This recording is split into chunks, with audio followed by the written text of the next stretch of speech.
যে দাবি নিয়ে আজকে এখানে বিক্ষোভ সমাবেশ করছি সেটা হলো 1885 সাল থেকে আজ পর্যন্ত ভারতের সংখ্যালঘু মুসলমানদের উপরে হত্যা এবং অসংখ্য মসজিদ ভেঙে সেখানে মন্দির নির্মাণের প্রতিবাদে আমি 1885 থেকে 1946 সাল পর্যন্ত ভারতে যে হাজার হাজার দাঙ্গা হয়েছে এর পরিসংখ্যান এখানে দেব না। তো মুসলিম লীগের মহাফেজ খানায় এর সংখ্যা মজুদ আছে। আজকে ভারত বলতেছে বাংলাদেশে সংখ্যালঘু মুসলমানদেরকে হিন্দুদেরকে আমরা অত্যাচার করছি। শব্দটা মনে রাখবেন। তারা বলছেন যে আমরা বাংলাদেশের মুসলমানরা সংখ্যালঘু হিন্দুদেরকে অত্যাচার করছি, হত্যা করছি, এই কথাটা কিন্তু তারা কেউ বলে না। এবার আসেন, আপনারা যারা এখানকার সংখ্যালঘুদের নিয়ে উদ্বিগ্ন সেই ভারতবর্ষের সম্পর্কে দু একটি কথা বলে যায়। পশ্চিম বাংলার মুখ্যমন্ত্রী মমতা ব্যানার্জি উদ্বেগ প্রকাশ করে বলেছেন যে বাংলাদেশের হিন্দুদের নিরাপত্তার জন্য তিনি জাতিসংঘের শান্তিরক্ষী বাহিনী মোতায়েন করার পক্ষে। মমতা ব্যানার্জির উদ্দেশ্যে আপনারা যারা ভিডিও করতেছেন মেহেরবানি করে এটা কলকাতায় পাঠিয়ে দিলেন। 1946 সাল অখণ্ড বাংলার ক্ষমতায় মুসলিম লীগ, মুখ্যমন্ত্রী হুসেন শাহী সরওয়ার্দী 1946 সালের 16 আগস্ট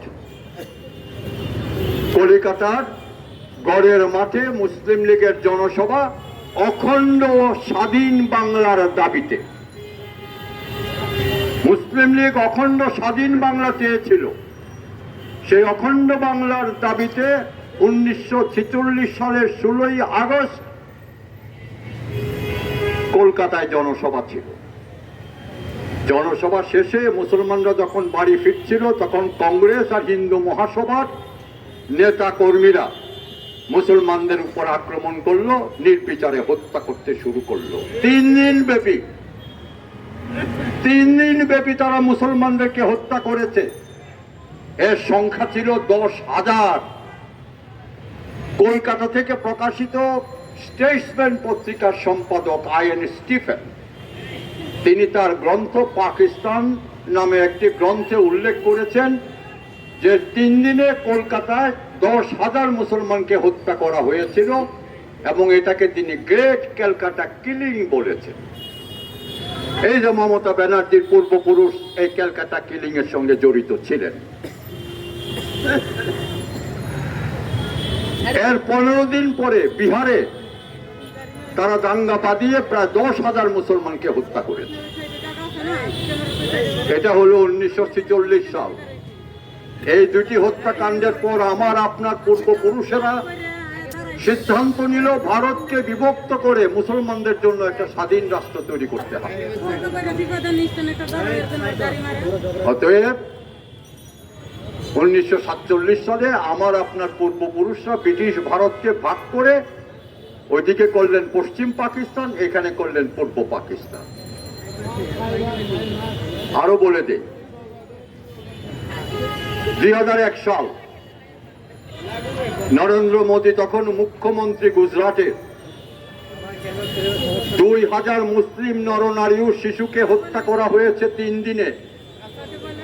নরেন্দ্র মোদী তার পুলিশ বাহিনীকে নিষ্ক্রিয় রেখেছে। নরেন্দ্র মোদী গণহত্যার দায়ে অভিযুক্ত বলে উনি যতদিন মুখ্যমন্ত্রী ছিলেন আমেরিকা তার ভিসা সুবিধা বাতিল করে দিয়েছিল।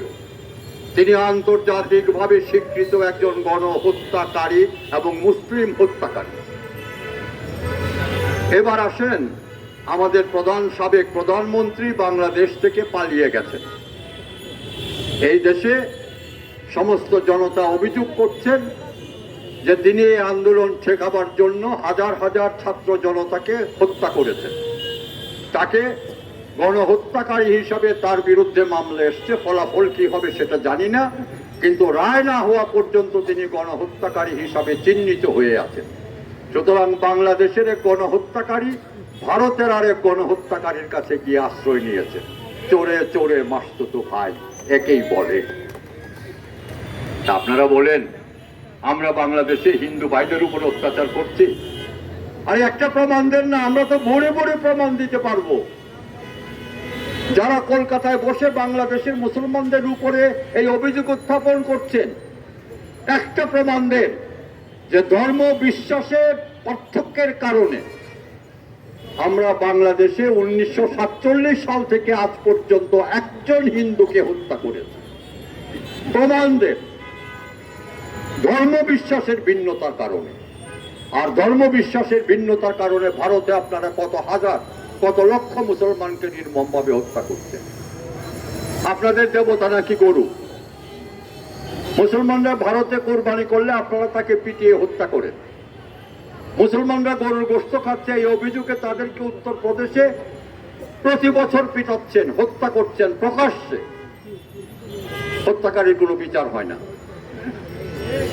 আর আপনাদের এই গরু দেবতাকে কেটে আপনারা এর গোশত মানে মাংস বিদেশে রপ্তানি করছেন। পৃথিবীতে গরুর গোশত রপ্তানিকারী দেশ হিসাবে ভারতবর্ষ তৃতীয় স্থানে অবস্থান করছেন। তা আপনি যখন আপনার দেবতাকে হত্যা করে এর গোশত বিদেশে পাচার করছেন, সেটা অপরাধ হয় না। মুসলমানরা গরুর গোশত খেলে অপরাধ হয়। আপনারা বুঝেন নির্যাতনটা কাকে বলে। ভালো কথা। আমরা কি করব? বাংলাদেশে এখন একটি পরিবর্তন হয়েছে। স্বাধীনতার পর থেকে বাংলাদেশের কোন সরকার দিল্লির চোখে চোখ রেখে কথা বলতে পারেনি। মুসলিম লীগ বলেছে 1906 সাল থেকে 1947 পর্যন্ত ভারতের যে সকল নেতার চোখে চোখ রেখে মুসলিম লীগ কথা বলেছে, গোটা ভারতের নেতাদেরকে একত্রিত করলে তাদের একজন হবেন না। আমি নাম বলি: মোহনদাস করমচাঁদ গান্ধী, পণ্ডিত জওহরলাল নেহেরু, সর্দার বল্লভভাই প্যাটেল, চক্রবর্তী রাজাগোপালাচারিয়া, কৃষ্ণ মেনন। তাদের চোখে চোখ রেখে কথা বলেছি বলেই ভারতকে ভাগ করতে পেরেছি। যদি বাংলাদেশের এই তত্ত্বাবধায়ক সরকার ভারতের চোখে চোখ রেখে কথা বলতে না পারেন, তাহলে আপনারা যান। আমরা পুরুষ চাই বাংলাদেশের শাসন ক্ষমতায়। বাংলাদেশের বিরুদ্ধে ভারতের আরেকটি অভিযোগ হলো যে বাংলাদেশের সরকার প্রধানের হাতে আছে একটি নোবেল পুরস্কার, আর ভারতের প্রধানমন্ত্রীর হাত মুসলমানদের রক্তে রঞ্জিত হয়ে আছে। পার্থক্য তো এখানে আছে, এবং এই পার্থক্য আপনারা মেনে নিতে পারেন না। আরো মেনে নিতে পারেন না যে আপনারা যে আধিপত্য এবং কর্তৃত্ব প্রতিষ্ঠার নীল নকশা করেছিলেন আওয়ামী লীগ সরকারের মাধ্যমে, শেখ হাসিনার পতনের পরে সেই নীল নকশা ভণ্ডুল হয়ে গেছে। আপনি মনে রাখেন, আপনারা অতীত ভুলবেন না। ভারতবর্ষ মুসলমানরা স্বাধীন করেছে। ভারতবর্ষের স্বাধীনতার জন্য মুসলমানরা লড়াই করেছে ইংরেজের বিরুদ্ধে। বাংলার আমাদের পূর্বপুরুষরা 106 বছর ইংরেজের ব্রিটিশদের বিরুদ্ধে লড়াই করেছে ভারতবর্ষের স্বাধীনতার জন্য। তখন আপনারা ভারতবর্ষের পরাধীন রাখার জন্য ইংরেজদের সহযোগিতা করেছে। আমরা তো ভারতের উপরে তো আমাদের দাবি আছে, অধিকার আছে। 500 বছরের দখলদারিত্ব আছে না? আইনজীবীরা বলবেন 500 বছর যদি কেউ কোনো বাড়িতে থাকে তার দখলদারিত্ব নিশ্চিত হয়ে যায়। আমরা তো 1206 থেকে 1857 পর্যন্ত দিল্লির মসনদে ছিলাম। তাই সে লাফালাফি যদি করেন, বাংলার মুসলমান, পাকিস্তানের মুসলমান আর ভারতের মুসলমান মিলে দিল্লির মসনদে আবার অধিষ্ঠিত হব ইনশাল্লাহ। মনে রাখবেন, কাটবেন না। মুসলমানদেরকে চেনেন না, যুদ্ধ করতে পারেননি। 1203 থেকে 1757 পর্যন্ত 552 বছর মুসলমানরা বাংলা শাসন করেছে। একজন হিন্দু বাংলার শাসকের বিরুদ্ধে চোখ তুলে তাকিয়ে তা সাহস করেনি। আর 552 বছর একজন হিন্দুকে মুসলমানরা হত্যা করেনি। আমরা তো সূরা কাফিরুনে বিশ্বাস করি না? তো সুতরাং হিন্দু হোক, খ্রিস্টান হোক, বুদ্ধ হোক, কাউকের গায়ে আমরা হাত টোকা দেই না ধর্ম বিশ্বাসের ভিন্নতার কারণে। আপনারা কাকে দেন নাই? ভারতবর্ষ থেকে অকাতরে বৌদ্ধদেরকে হত্যা করে নিশ্চিহ্ন করে দিয়েছেন, মুসলমানদের গায়ে হাত তুলছেন কেন? আপনাদের বহুত্ববাদে অবিশ্বাসী হয়ে ভারতের হিন্দুরা লাইন ধরে একাত্মবাদ ইসলাম ধর্ম অনুসরণ করছে, গ্রহণ করছে। এটাই আপনাদের কাত্রদাহ। এটা আপনি করবেন কি? সারা পৃথিবীতে হচ্ছে। 200 কোটি মুসলমান, সারা মুসলমানের একটা স্লোগান, যে স্লোগান দিলে বাংলা থেকে শুরু করে 200 কোটি মুসলমান একটি কাতারে দাঁড়িয়ে যাবে। প্রতিদিন মসজিদে 5 বার যে ধ্বনি হয় আল্লাহু আকবার, সেই ধ্বনিটা পর্যন্ত আপনারা মাইকে দেওয়ার জন্য ভারতের বহু রাজ্যে নিষেধাজ্ঞা জারি করে রেখেছেন। আল্লাহু আকবার ধ্বনি বন্ধ করতে পারবেন? এই ধ্বনিটা চক্রাকারে 24 ঘন্টা গোটা পৃথিবীতে আল্লাহু আকবার মুহাম্মদ রাসূলুল্লাহ ধ্বনিত প্রতিধ্বনিত হচ্ছে, হতেই থাকবে কিয়ামত পর্যন্ত। আপনারা পারবেন না। হাজিরানে মজলিস, একটি মাত্র ভারতের স্লোগানের কথা বলি। আপনাদের তো 33 কোটি দেবতা, মসজিদগুলি ভাঙতেছেন এই অজুহাতে যে প্রত্যেকটি মসজিদের নিচে নাকি আপনাদের শিবলিঙ্গ আছে। আজমির শরীফের দরগা এবং মসজিদের নিচে আপনাদের শিবলিঙ্গ আছে। তো ভারতে 3 লক্ষ মসজিদ আছে, 3 লক্ষ শিবলিঙ্গ 3 লক্ষ মসজিদের নিচে আছে। ভালো, ভারতবর্ষের নাই। সবচেয়ে বড় শিবলিঙ্গ হলো বাংলাদেশে পিরোজপুর জেলায় একটু শিব মন্দিরে।